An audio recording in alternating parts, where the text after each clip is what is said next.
Hello everyone, and welcome to Supporting Personalised and Distance Learning Across Europe with New Technologies, the latest in a series of webinars brought to you in partnership between Times Higher Education and Google Cloud.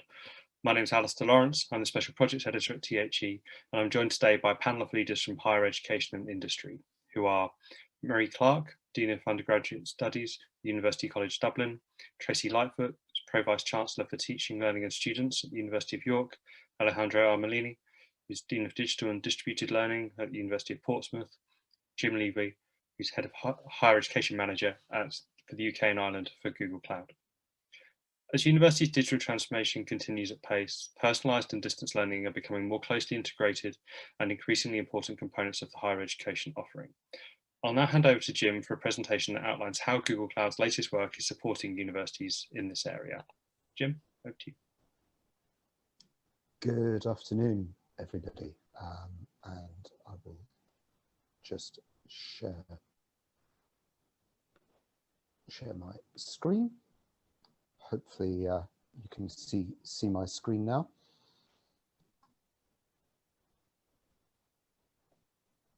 And yeah, thank you everybody. Sorry.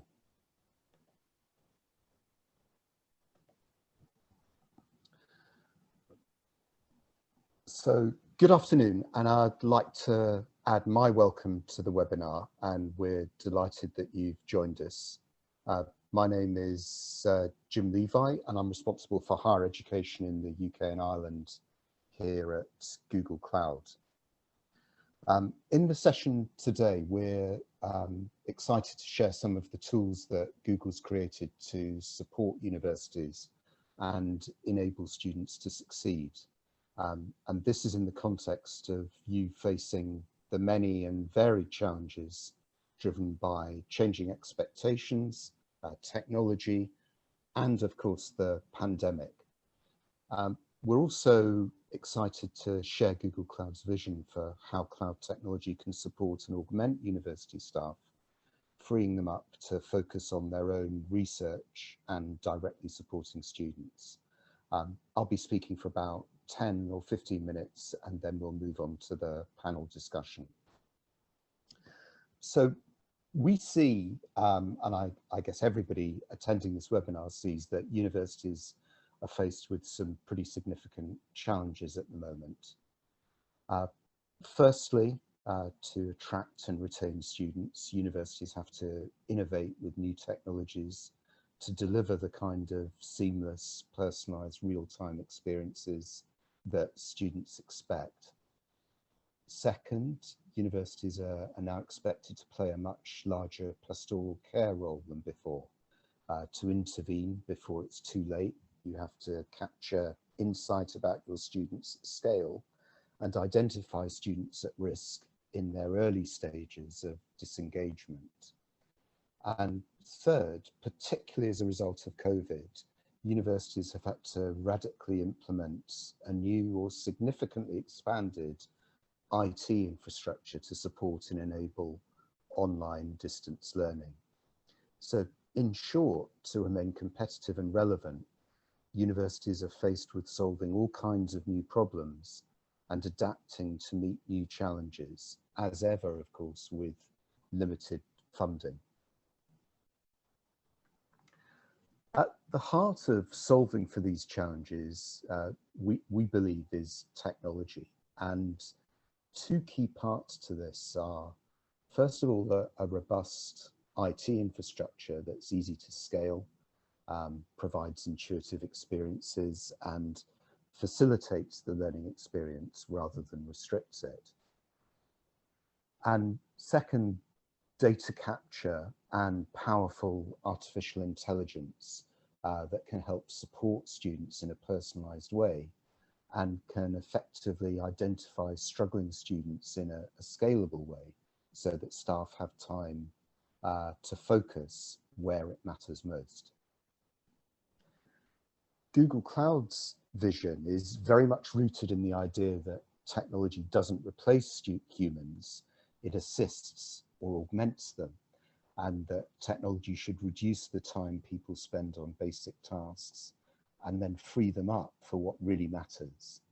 And technology should also provide support in new ways, like the ability to give 24/7 real-time support and access, for example. And this comes to life in our Student Success Services platform. Student Success Services is a set of modular, highly flexible IT solutions that enable universities to provide more personalized, flexible learning experiences in a scalable and cost-effective way. There are three main parts that I'll discuss today. The first is an innovative artificial intelligence-powered tutor for personalized learning, which gives students real-time academic support as they're studying or writing to augment their learning. Then we look at AI-powered 24/7 virtual support that helps students get answers quickly and frees up staff time to focus on more personal student guidance. And then finally, Google Workspace and virtual desktops provide the infrastructure for what we call scalable distance learning, providing not only wider access to learning, but also replicating on-campus learning experiences as closely as possible in the online environment. Let's start with the AI tutor for personalized learning. Students needing academic support is obviously nothing new, and students working hard or needing help at 11 o'clock at night is also nothing new. But what has changed are some student expectations and what's possible. Students now would ideally like flexible, responsive support as and when they need it. And universities are faced with the challenge of providing this help without overloading staff time and without breaking the bank. Universities also face pressure to make the learning environment more accessible to people from different backgrounds, which means building in layers of support in a scalable and cost-effective way. Google Cloud's developed an artificial intelligence-powered virtual tutor to support student learning.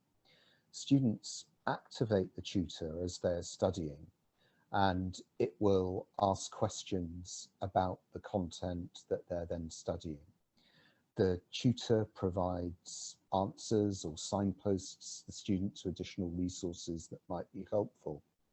And it can also automatically generate quiz questions and things like paraphrasing practices to help the students assess their knowledge. So the tutor is particularly suited to supporting students on reading heavy or text heavy courses, and can be a helpful aid for students also with learning difficulties or who simply need some extra help. For the university, the tutor provides a scalable and cost-effective way to provide really personalized real-time support to students. So students get the answers they need during that 3 a.m. revision or writing marathon. And it also means that university staff are not necessarily spending a lot of time answering simpler and more basic questions. And then also the tutor usage data is captured. So universities then have the ability to use that data, potentially combine it with other data that they have about students to help identify students who might be struggling or who simply might need extra support. But students don't only need academic support on demand. Students have all kinds of questions all the time. About course schedules, about university processes or general administration. And that's why Google Cloud introduced the virtual 24/7 support tool. This tool is, again, an artificial intelligence powered bot that students can access from any device, any time, and on pretty much any channel. It can use multiple languages, so students who don't speak the institution's primary language as their first language can access help in their native language quite easily. What's really helpful for students is that students with more complex needs can then be triaged to a university staff member. So essentially the tool can act as a filtration system, only sending through students who really need to speak to a person, and therefore saving potentially a huge amount of staff time. And then the tool can be used to identify students at risk. And this in some ways is similar to what I explored with the personalised tutor, that the model can be trained to flag up particular patterns of behaviour or certain questions or issues or patterns. And again, you can combine this with other information from other university data sources, and that can potentially automatically trigger a notification to other university staff to potentially take action. And this ability to capture data at scale really helps universities keep a closer eye on students that need it, while also providing a seamless experience for students who have common questions. Two examples that we have in North America of this are Penn State World Campus, who found that 90% of the common questions could be answered automatically by their AI-powered service, with personalised answers being routed to the student. And SEI built a student assistant that again handles over 90% of their live chat volume. And that does things that include suggesting learning paths, answers enrolment questions and issues. So some quite sophisticated and complex questions. Finally, we all know that one of the big challenges that universities have faced in the past year is the very dramatic shift to online distance learning.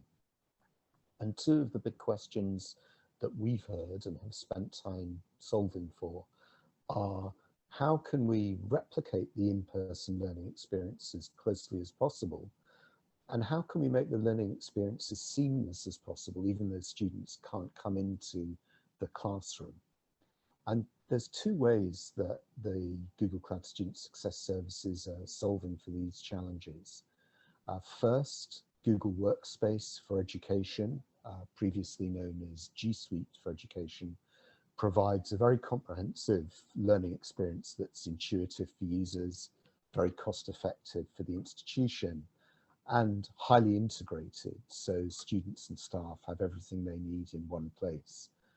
And crucially, it's accessible from pretty well any device anywhere and is simple to adopt, as many, if not most students and staff are pretty familiar with using some of the core tools in their personal lives.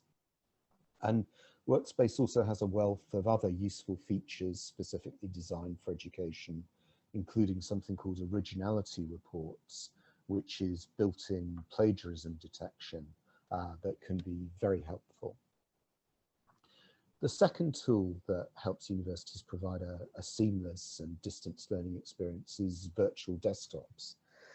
Virtual desktops allow students to replicate the experience they might have on a high-powered computer in an on-campus lab at their home computer or device.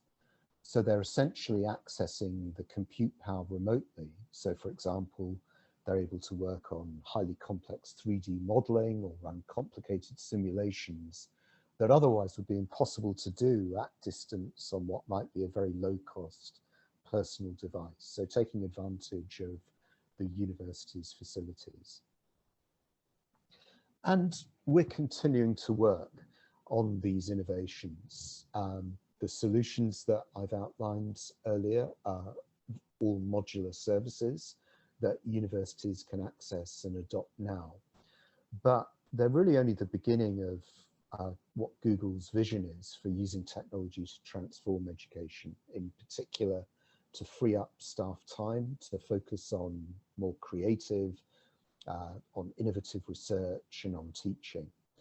And one way we're currently innovating is to do further work on the personalised tutor to start getting into generating course materials for staff. So generating quiz questions, reading lists, structuring the content, proposing lesson content, and so on. And the really fundamental idea around this is to try and take as many of the manual and laborious tasks off the plate of staff, so that staff can spend rather more time doing the more creative, valuable, and intellectually demanding work that chances are probably find more rewarding.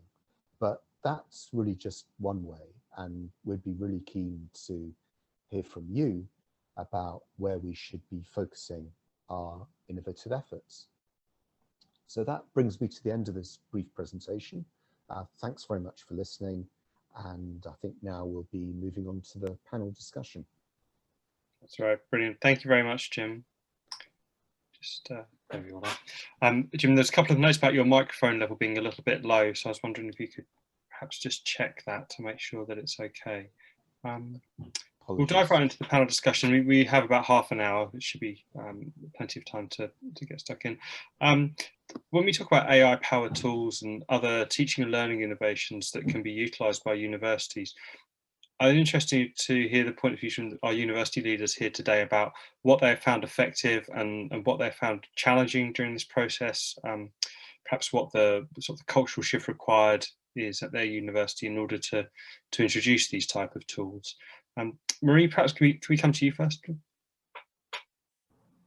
Thank you, Alistair. Well, I think there are almost two phases in this. There's the pre-COVID phase and then COVID afterwards. So in the pre-COVID phase, in terms of the culture around AI and what it can do and tools to support learning, perhaps wouldn't have generated the same interest in relation to what its capabilities are for a lot of people.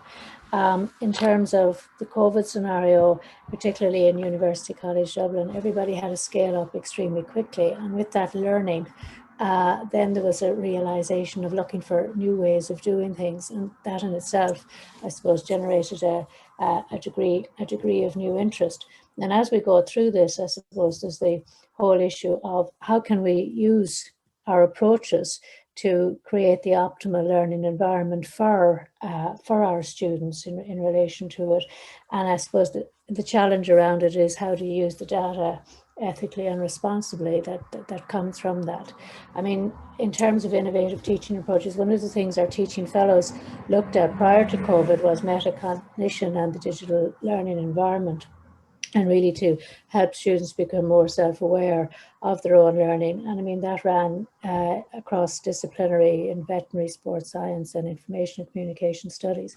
And out of that, we're looking at taking that kind of approach with our VLE in terms of supporting the learner in that way. And then we have another project called Flourish going on with Dublin City University, which is supporting the well-being of students in the digital environment. So those are the kind of innovations that were happening pre-COVID, but at a lower scale. And now, as a result of COVID, much more interest in relation to what's going on. But the challenges are beginning to emerge as to how it's done.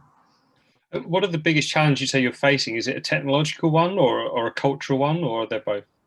I think it's both, because as people become more aware of what the technology can do, then they're asking more questions of what more it can do. But then there are issues around GDPR, there are issues around data, the ethics that underpin it in terms of the support, and I suppose not wanting to lose the personalised learning environment that a lot of our students have struggled with in COVID. And our stage 1 students, for example, who've never been in UCD, have enjoyed the learning experience, are very open to it in the online context, but what they miss is the connection in the classroom and making friends and getting to know classmates. And that's the kind of thing that is challenging in terms of trying to provide the learning experiences. Great, thank you very much, Marie. Tracy, I come to you next.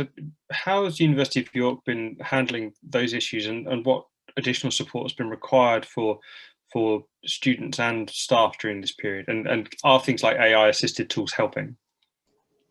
Yeah, so I'm going to say exactly partly what Marie said in some ways, which was actually there's a pre and post-COVID element to this, and I'll pick up on the post-COVID as well. So I think we've learned an awful lot during this space as well about what students want and how students learn in a very different way. And I think that's something it's helped us move very quickly forward about what we might even do in the future in that space.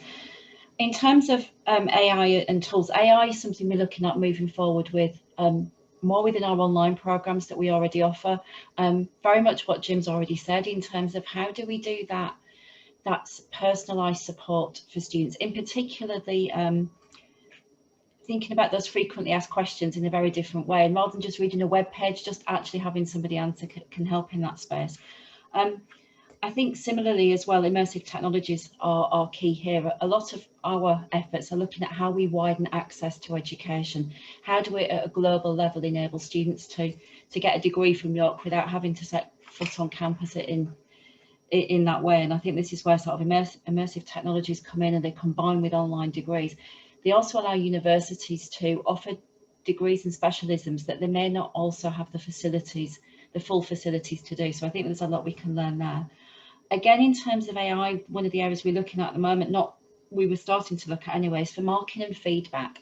I think that there's ways of doing this that provides a level of consistency to students as well. I think that's one of the challenges that we see in our NSS scores that come through is assessment and feedback's great, but there's a lack of consistency. So how can we use technology to improve consistency, and in particular, as we see more cross-departmental, cross-faculty degrees where practices vary tremendously.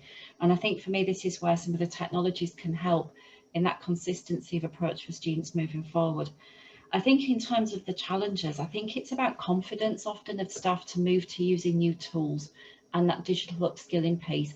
It's very easy, I won't say it was easy, when we all got thrown in at the deep end because of the pandemic, we had no choice but to learn. There was no alternative. I think we need to harness how we've done that and move forward and increase staff confidence. I think one other note of caution is simple can often be best as well. There is a danger of overloading both staff and students with too many tools. So one of the things we're looking at is having like a toolkit moving forward that we use for, whether that's for community building. So we use Google quite a lot, is what our provider is, but we're using Slack as well, and how we integrate the tools together to make it seamless for students, but also not overcomplicated. Thanks. Great, thank you very much, Tracy. To that point about scalability and also keeping things as simple as possible, Alejandra, could we ask you a little bit about your work at your institution and how much that plays a role in the strategies that you're devising now?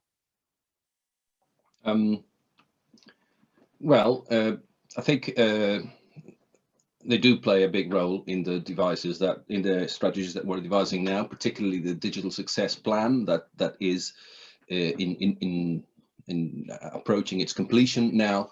And I thought for the purposes of this conversation today, it might be good to consider some first principles to frame the sort of work that we are doing at Portsmouth, and I know others are doing across the sector, that might help us better understand the role that very exciting and powerful tools like AI applications can play.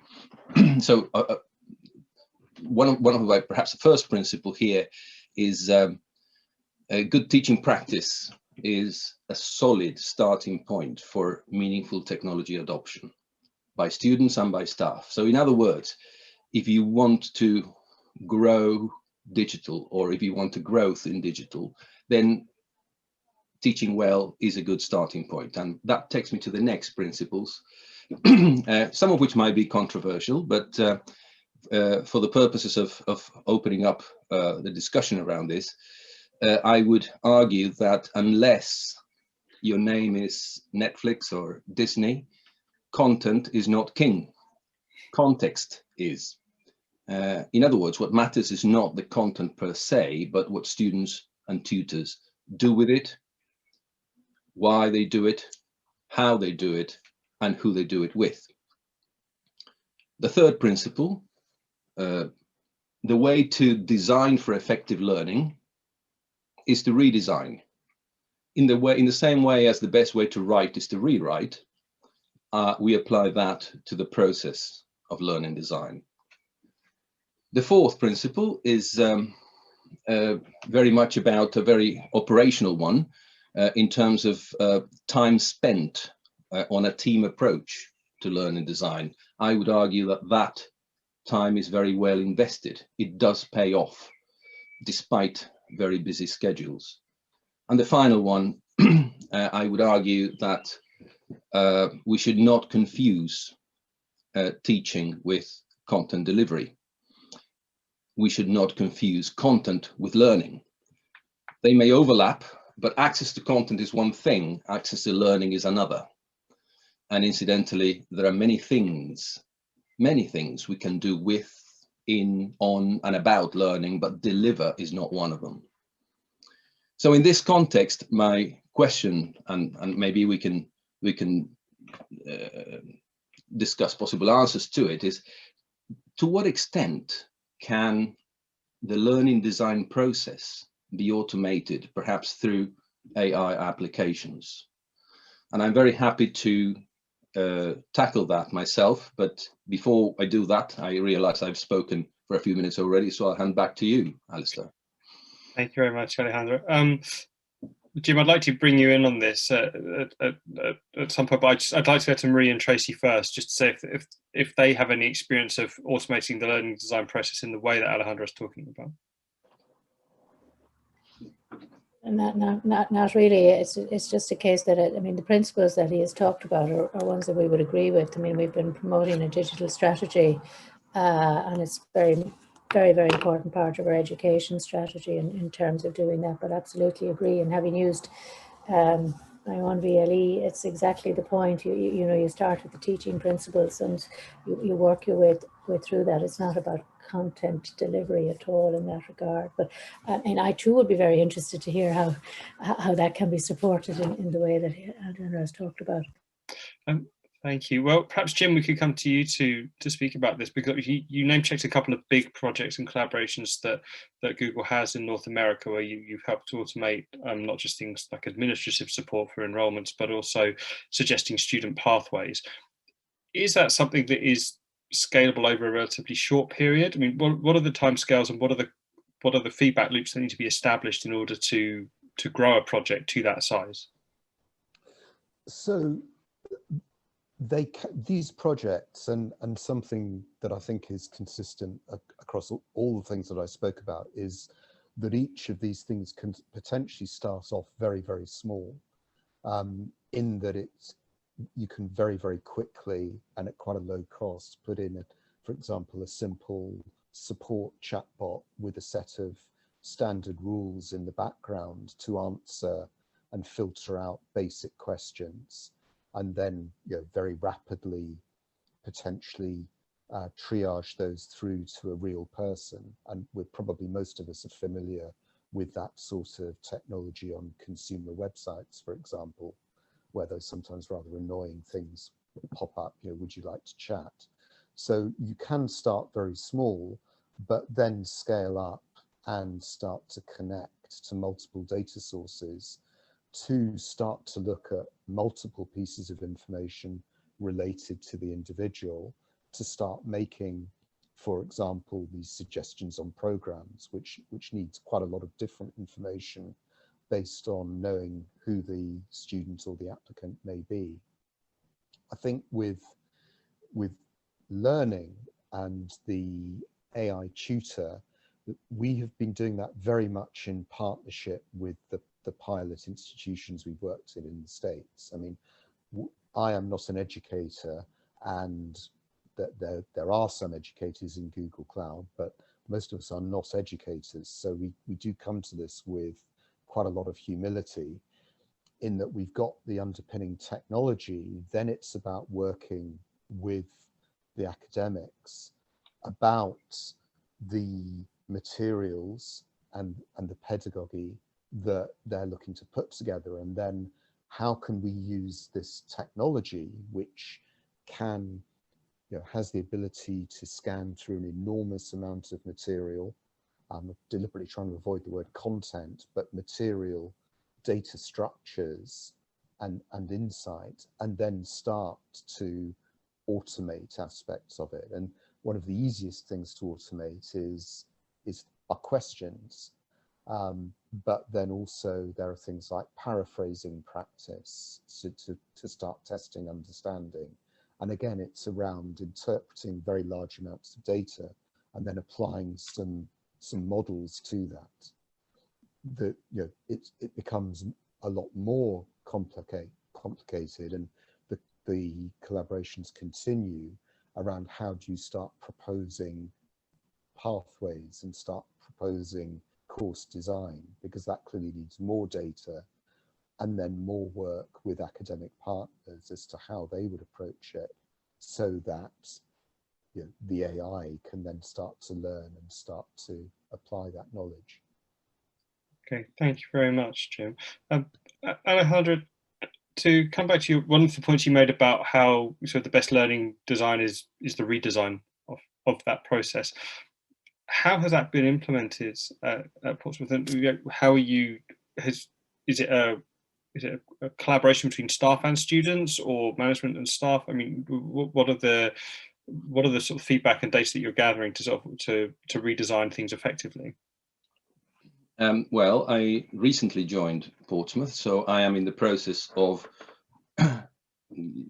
disseminating and making structured approaches to learning design part of the way we operate as a standard practice, not as an additional task. So what we've done in previous roles, when I was Dean of Learning and Teaching at Northampton and elsewhere, I and other colleagues have deployed very well established, well researched approaches to team-based learning design, and there's quite a bit written on these.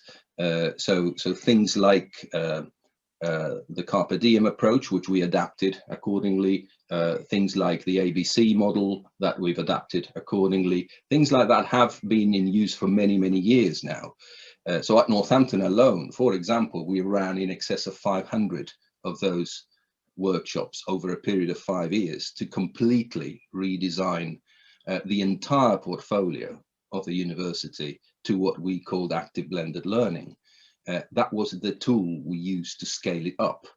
And it was not exactly AI based, it was very human based, but that enabled us to shift approaches to learning and teaching. It helped us to instill particular types of ideas in the design process, which had then to be matched onto appropriate teaching practices that would capitalize on those approaches. So we have to bear in mind that the design bit of it, and that relates to one of the questions in the Q&A, the design side of it addresses some key considerations in pedagogical considerations, but they have to be sort of matched with appropriate teaching practices. And one of the big issues we have in the sector is not many academics have been trained to teach. Professional recognition is one thing. A teaching qualification is a very different thing, and we've got to be aware of this. Thank you very much.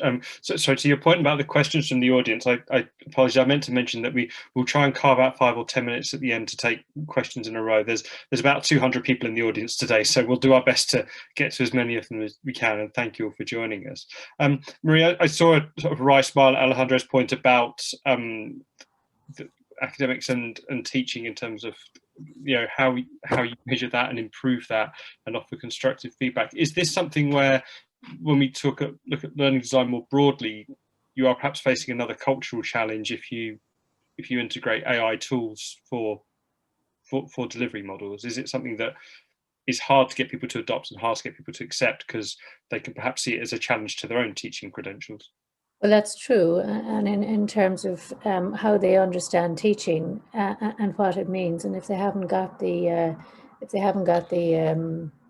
practice in it in terms of understanding how you go about designing something, because that's one thing that COVID did when we all had to transfer very quickly online, was you had to go back to first principles in your own teaching, and things that have been taken for granted in terms of how people gave lectures, how they prepared material, how they delivered it, all had to be rethought.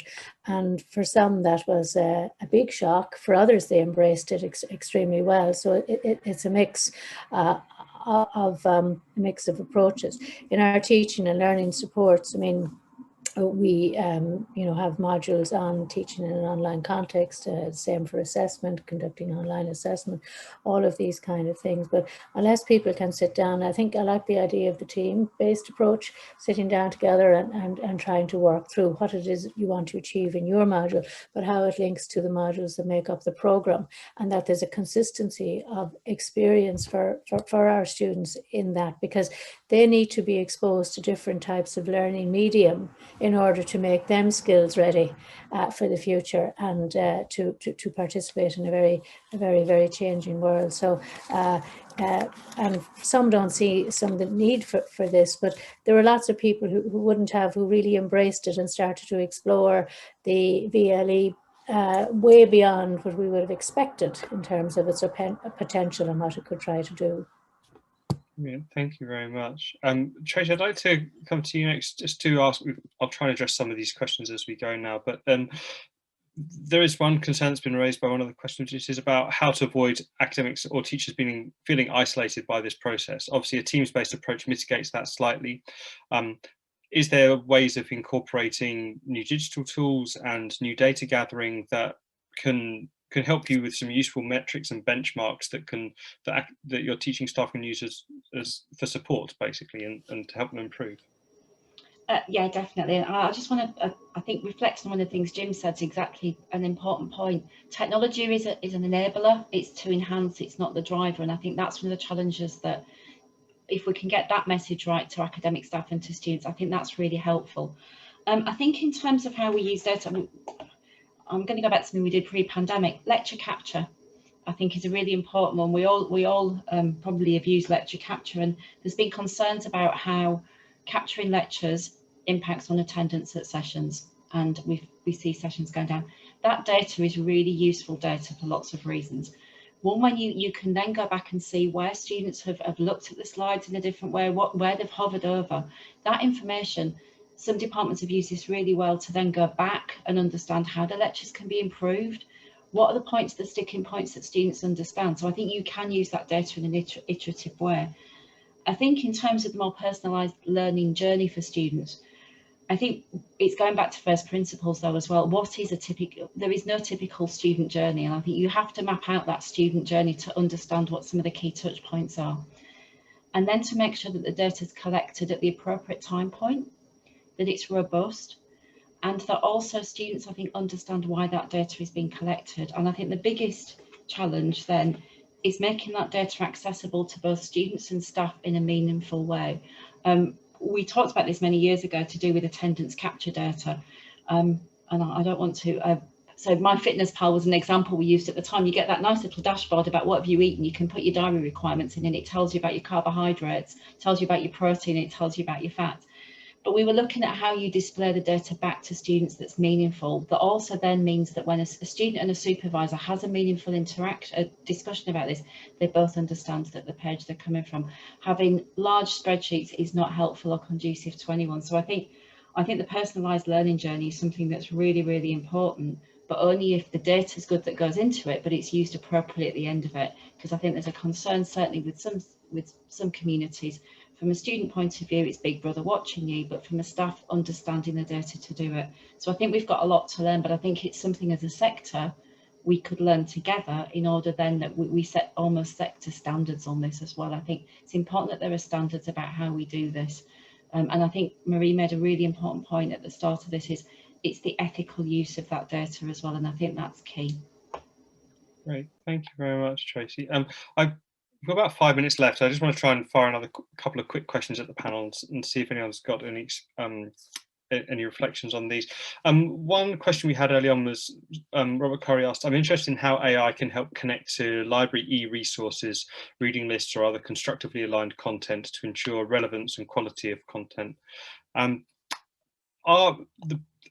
Do the panel have any examples of how the library resource at their institutions have been augmented and bolstered and through the use of AI tools? Is it an area where you're integrating automation yet? No? Okay. Jim, would you? I mean, I could quickly comment that that's effectively what we're building with the AI tutor, that it's very much about getting those resources in a digital form into the AI tutor to start to be able to help augment the students' learning. So yeah, that's exactly effectively what we're doing. Those would be the resources that really inform the tutor. Okay, thank you. And we've had a couple of questions about assessment and how to integrate AI tools there. I mean, I know there are some innovations such as automated marking and other scalable solutions that people have introduced in different institutions, and also using AI software to make more sophisticated detections around essay mills and other problems such as that. Alejandro, how much is assessment building part of the sort of the learning redesign at Portsmouth? It's central to it, as any approach that starts with the end in mind. So absolutely central. We don't have efficient AI engines powering that at the moment. This is an area of current expansion or planned expansion, but the processes I described earlier, the team approach to learning design, including staff, students, learning technologists, learning designers, employers, that starts with the end in mind, starts with assessment right at the forefront of it. So we don't have a lot of time to expand on that now, but it is a very exciting part of it, where other tools come into play as well, other end-to-end assessment solutions that do assessment much better than VLEs, I have to say. That's where the discussion gets really exciting. Okay, great, thank you. Tracy, you made a point earlier about being able to offer a broader curriculum and a more diverse curriculum, and presumably increasing access massively alongside that when it comes to fruition. How much does AI, is there a contribution that AI can make there to managing the assessment process for all of that?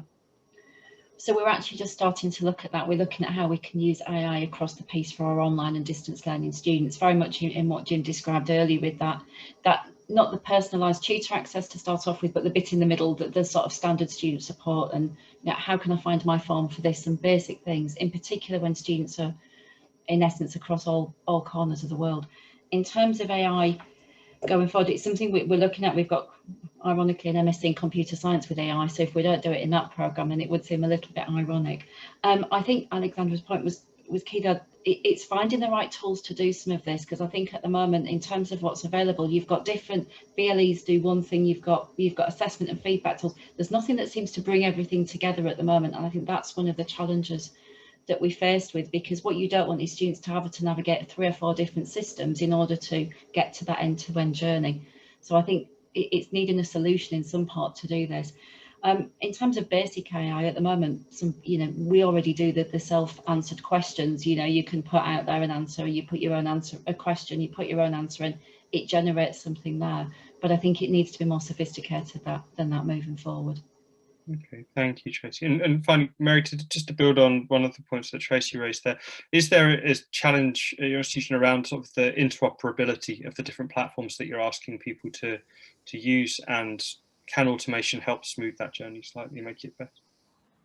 Yes, there is. I mean, we have introduced a unified support model where there's 120 staff and operational roles, and therefore they're absolutely monitoring the different doing student connector forms, doing weekly forms and that kind of thing.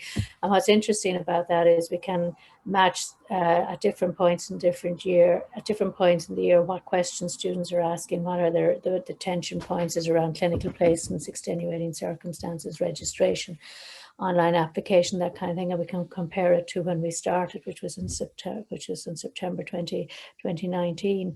So we have been able to track, and that has been really important in terms of trying to provide support during students when we went online, and that's moving out now to Access and Lifelong Learning, and it's moving into our global area and our support sports area beyond the colleges and the schools. In terms of the assessment, we're trying to work harder to make our assessment reports more meaningful. But in looking at systems and platforms, and as Tracy said, I mean, we need to know what is it we're asking in terms of the answers that we want, because we're swamped with data in lots of ways. And it's to take the time to sit down to see, well, what will help students on their journey, their education journey, their co-curricular journey, their skills acquisition journey, but also like how do we make this data meaningful to support decisions? And that takes time, and it takes a lot of human effort. Okay, so where it's welcome to see all of the opportunities, but just to make good choices around AI, and it's also to be able to use it effectively to support student success, which is what we want to do. Brilliant, thank you, Marie. We're almost at time. I just quickly wanted to go to Jim to wrap up, which is to just ask, from a supply perspective at Google Cloud, how much is the requirement for properly supporting assessment with automated tools increasing in the conversations that you're having with your partners? It's certainly part of the discussion, but I think the other contributors have really just commented on the challenges around it. There are still a wealth of different tools around. I think our approach is very much around working with a lot of the systems and tools that universities have, and then really bringing together that data in a single, easy to use canvas, if you like, for the users. But yes, it's certainly part of the discussion, and there's an awful lot of innovation going on. There are startups constantly being created to also handle this. So yes, it's certainly a frequent source of discussion. But I think from our perspective, it's about how can we integrate to ultimately make the experience for the academic and the student as easy and seamless as possible, rather than putting in yet another apparently completely different tool in place. Great, thank you, Jim. Yeah, the conversation around supporting spin-outs and startups with AI from university bases is probably another discussion in itself. But that takes us to time. Thank you very much for joining us today. Thank you for the panel for their insights. An on-demand version of this recording will be available on the Times Higher Education website, along with a summary article. As I say, this is part of a series of webinars that we are doing with Google Cloud. So please do we'll keep you posted on any further installments in that we have planned. So thank you to Marie, to Tracy, to Alejandro, and to Jim, and we will leave things there. Thank you very much.